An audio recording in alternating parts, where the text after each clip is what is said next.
welcome to Leaders of Tomorrow, the only show in Indian television where you, the MSME, get center stage. This is 18 Hours special daily initiative to give MSMEs and entrepreneurs the opportunity to be front and center on every industry and area that matters to you. Tonight, we're bringing you highlights from a panel discussion that we did in Bhubaneswar earlier around the theme of thriving in a services-driven economy. We do 20 such panel discussions across the country. So do stay tuned. We'll tell you if you're coming to your city next. My colleague Pooja Jain moderated this panel discussion. Take a look.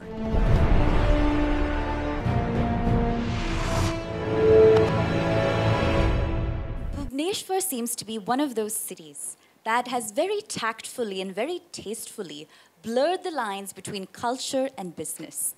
So Amrita, and I'd like to start with you here, how exactly is that accomplished? Odisha and Bhubaneswar, its capital city, we boast of the finest heritage and culture that the country can offer. We have such beautiful architecture, such wonderful crafts and rich weaving traditions that entire businesses can be built up with this as the base. So we are Sabat Exports Private Limited, and our brand Utkal Amrita promotes the best of Odisha's handicrafts and weaves throughout the world. So we go to exhibitions and across the world, and also online, we promote these things. And we do know that the culture, our rich culture attracts so many people when we post on social media that it baffles us also. So we really take all these things worldwide, and we feel so proud that we are from this rich land of Odisha. Well, you know, Jagannath, I'd love to bring you in here. What role has local government played in popularizing and preserving the handicrafts, the arts, the cultural experiences that are emerging from Orissa and unique to Orissa? Yeah, quite a lot, in fact, quite a lot, in fact. In fact, I'll not go to the specific policies which has been evolving over the years, but the local entrepreneurship and people realizing the importance of the handicrafts and this the position it enjoys in the national paradigm, in the sense that this is good and this needs to be marketed. The market is just not limited to this, and it is much beyond that, in fact, beyond the source. So that realization, coupled by the government's participation in making sure that the infrastructure and all these things are created, in terms of clusters, in terms of handicraft clusters, in promoting the infrastructure, has been quite a good one. Well, if we've talked about business support with respect to getting to market, a huge part of that is, of course, funding and financing. So I'd like to hear your individual stories with how you sort of address that part and how you grew your business forward. I start with you, sir. Okay. To start with, of course, I think 5 years back, I think even when I started back from Bhubaneswar, being from a tier 2 or tier 3 city, it was even difficult to even I even was not aware of this term called startup. I mean, that was the kind of level like we had to struggle out with things around with. But I indeed went out to different, sorry to say, but I went out to different banks and with different sort of research that I could with respect to funding, and I failed in every manner in the first couple of years. And then I figured out that it's just like, it's being very unproductive as far as you chase your government and things around with things. Of course, as far as this culture is concerned, as far as entrepreneurship is concerned, it is pretty much matured as far as other tier 1, tier 2, tier 1 cities are concerned. But when it comes to this, of course, it takes little more time and little more energy to actually explain it back to your people here that this is the kind of a problem that is existing and people don't know why you are starting up a company here. So funding is that sort of a problem which we faced in the initial days. But eventually we decided that we should be bootstrapping our things. And we realized that that was the best way to move forward. Because with less interference, with less experience, you're able to commit more mistakes and you're able to learn more. So bootstrapping is definitely one of the key processes how we move forward. We got support from one of the major incubation centers back here. And from there, we got hold of certain government funds where we got certain sort of soft loans and things like that. Because we started performing in a way where the government recognized that, and definitely we got little amount of help around from that. And that has been of a lot of help in the initial start, yes. And Sushant, presumably one of the big benefits of conducting business here is the low cost of operating. Have you found that to be true, given that you're in a space where you invent products for which the market is at times very niche or unclear. Your thoughts? Yes, see, at the beginning when I tried to first, when I started my career, when I was in 9th or 10th standard, I don't know that how is the market or where is the market. I just tried to develop a product. Not a product, I tried to develop an innovation, which was like a breath control wheelchair, that is for the disabled people. But later, when I tried to make it a product or I tried to approach investors and all, I got a feedback that this has a niche market. It doesn't have a big market. I got a presentation. What were some of those products that would be described as niche? Okay, fine. So that one of the products is breath sensor apparatus. It's a boon for disabled people. People who are not able to speak, not able to communicate. So through sniffing, they can able to operate wheelchair. They can operate electrical appliances. They can text messages. So it was a wonderful product. I have US patent for this. I got President Award for this. So there's a lot of achievements and everything for this. But when I try to push this product to the market, when I approach VCs, because I know that there might be some VCs I didn't able to approach them, but when I approach this product as a VCs who are into profitable business and all, so they told that it has everything is fine, but this has a niche market. Where are your customers? Where are the? So when I saw in that way, I started to make a good innovation and to make it run into the market or to make it accept into the market. Both are different things. A simple paper can get a billions of turnover company, but it may innovation like teleportation may get a failure, although it has a nice innovation. So innovation and market should correlate. Innovations and markets should correlate. Easier said than done. Jagannath, how do you bridge that gap? Well, that's perhaps the mad entrepreneur takes the risk of doing it. I do not know. So many of us, there are hundreds and thousands of failures, few successes. That motivates people to really try something and get to the position, that the dream of they being there. What drives an entrepreneur is not money. I've been an entrepreneur, it's not the money. It's seeing the success of the concept which you had. In the process, you make money. In the process, you get into market share. But what happens is, when we see a product, we always think in terms of, okay, this is what I'm going to go to the market with. But we don't realize that this product can also, travel along with some other product. That big company can always take you along, and where actually your product moves, and he is the one actually who is carrying it. So here actually the little bit of mentorship was, perhaps in his case I found was missing.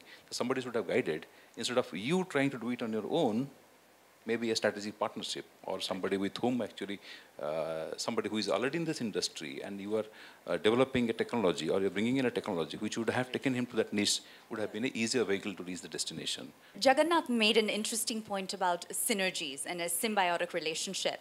And, one of the qualities I've noticed here in Bhubaneswar is a very nice sort of partnership between public and private industry. For example, if we were to look at a lot of the IT-enabled services, Ankush, they seem to be designed specifically to facilitate government reform, whether it's the implementation of computerized payroll systems back in the 1990s or the rollout of biometric identification projects today. So, my question to you is that a fair observation? Have you found that to be true? Indeed. If you see the marketplace, marketplace has become virtual now, right? Lot of things you can do virtually sitting at one place, and your product can be marketed all across the globe, right? So we have to harness that opportunity, and we have to be little bit tech savvy so that at least the opportunities which are coming up through the IT revolution can be utilized, right? So whether it is IT or IT enabled services, we have to think in terms of how you can market your product not for local people. Sitting in Bhubaneswar, you can sell your product to US also. So even if your margin is less, if you are covering the larger people, you will definitely make money. I think what Pooja had mentioned was the role of technology in governance or improving governance or in terms of bringing about reforms in the sector. So coming from that, after having first-hand experience of starting from the energy reform days to the land records to the energy and the so many other things which have happened, you cannot really keep off technology from entering the area of governance. Yes, it has to. We see Aadhaar here. it has brought about a radical change in the way administration has been functioning. The savings it is making and the kind of, the ease of, transactions completing its full life cycle, and we are being sure about it. Technology is here to stay. The quicker we adopt technology, the better it is. It's happening. So I'll add to that. Please, sir. Basically, not only product innovation is important, but also process innovation is also important. Like if one process you are following to, say, convert a raw material into a finished product, it goes through various processes. Now you have to think innovatively how you can reduce the total travel time, right? Product is anyway that you are innovating. That is one aspect. Another aspect is that how you can innovate the process, because process is also an integral part of your overall product chain. So for process innovation, at least the technology innovation, especially the IT, can help in a better way. Time for a break. On the other side, we'll continue bringing you the highlights of that panel discussion that we did from Bhubaneswar. Just stay tuned.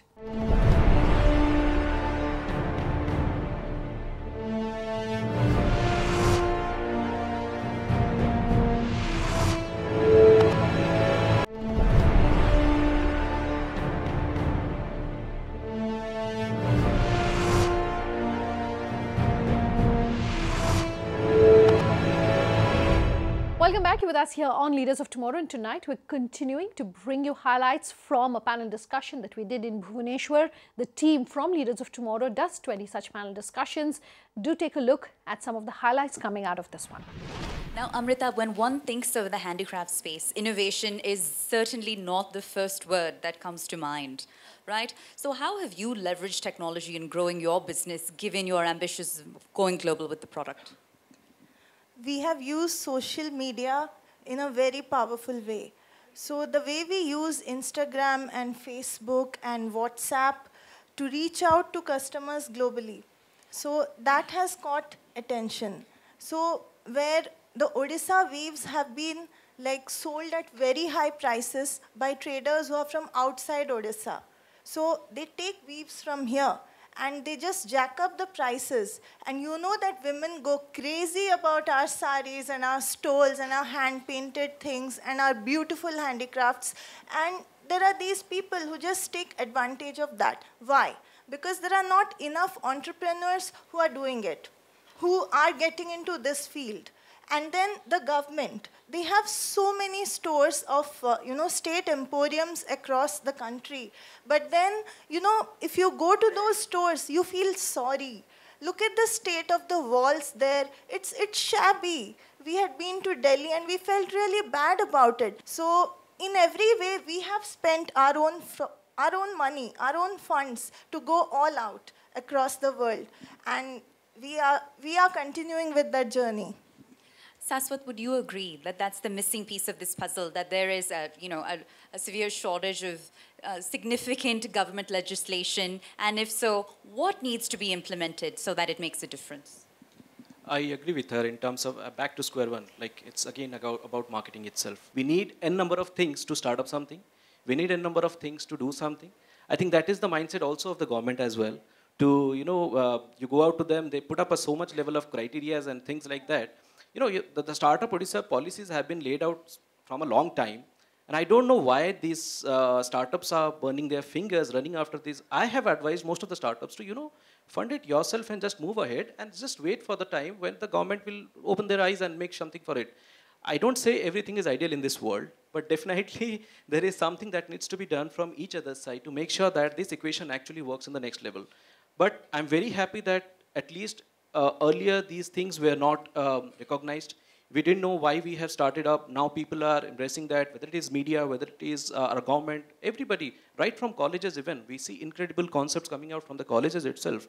And this kind of energy is something which is definitely flowing across the country, and it's very helpful to all of us, definitely. Actually, here I will just mention that, the less we expect government's role in the whole ecosystem of our things, beyond some basic facilitation, the faster we'll actually move. We expect government to do this for us, government to do that for us, then only we'll do it. That means expecting X and Y to happen, for G to happen. But an entrepreneur will definitely, is like water, he will find its own way of doing it. So it all depends how motivated you are, or how driven you are to get your resources and do that. But in terms of facilitation, in terms of your rights about certain entitlements and certain facilities, yes, we also limit ourselves to demanding that. But if we're expecting them to really do our job and give it to us back, that's never going to happen. So I mean, if we really want this service sector to really improve, we have to talk beyond government. Well, I think what might be helpful is to walk through some of the evaluation criteria. How do you even determine whether a business idea is workable?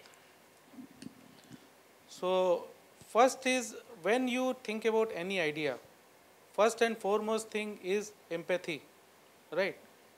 When you think about any innovation, it means that you have some target audience in your mind. Put yourself into shoes of the audience and understand that what kind of problem they are facing. When you try to solve problem rather than thinking about money first, then definitely you are going to give one innovation to the nation, right? So at first instance, never think about money. Money is an outcome of your innovation. First think about innovation, and innovation will start from empathy. You empathize yourself with respect to the person who is actually facing that pain. I think it's a fascinating point. And one thing I've observed in my short time here in Bhubaneswar is, unlike many other growing IT hubs, there really seems to be a social consciousness in the air. In that, many of the innovations that are local to Bhubaneswar are geared towards uplifting marginalized communities, communities with disabilities, communities from poor socioeconomic backgrounds. So where does this sentiment stem from? And Amrita, if I could start with you.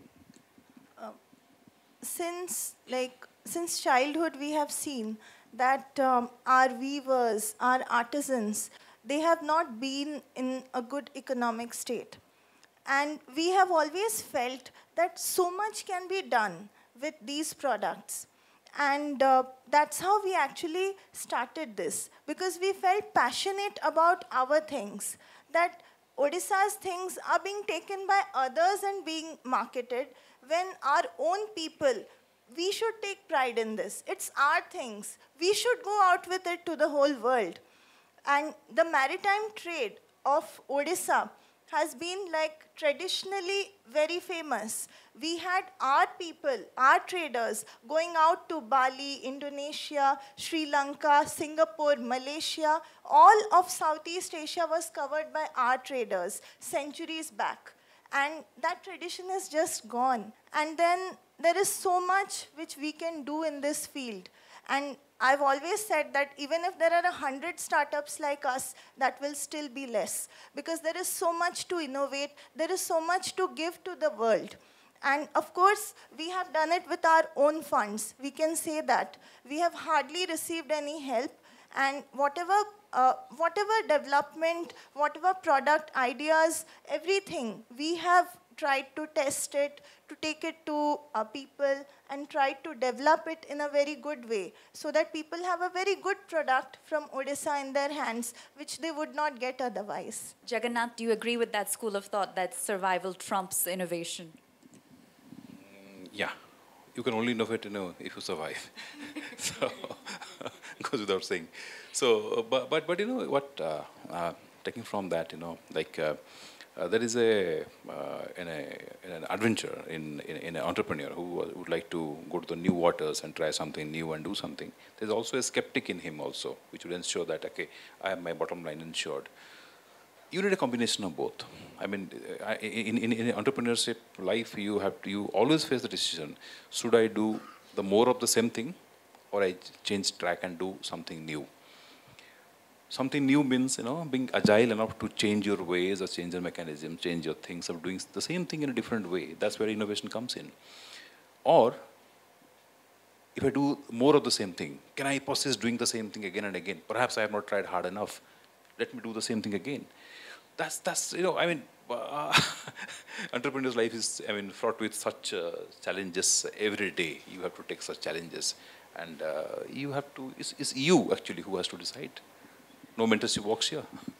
Well, some fascinating lessons learned here. I'm certainly going to return to Bombay with many brilliant business takeaways. That wraps up tonight's episode of Leaders of Tomorrow. If you have any feedback for us or you want to know if we're coming to your city next, you can always email us at leadersoftomorrowtimesgroup.com, tweet at me at Sunanda_J or LOT_ET now. Our Facebook page where you can reach us is Leaders of Tomorrow and ET now, or you can call us on that number you see on your screen. We love hearing from you. Thanks very much for watching. Have a good night.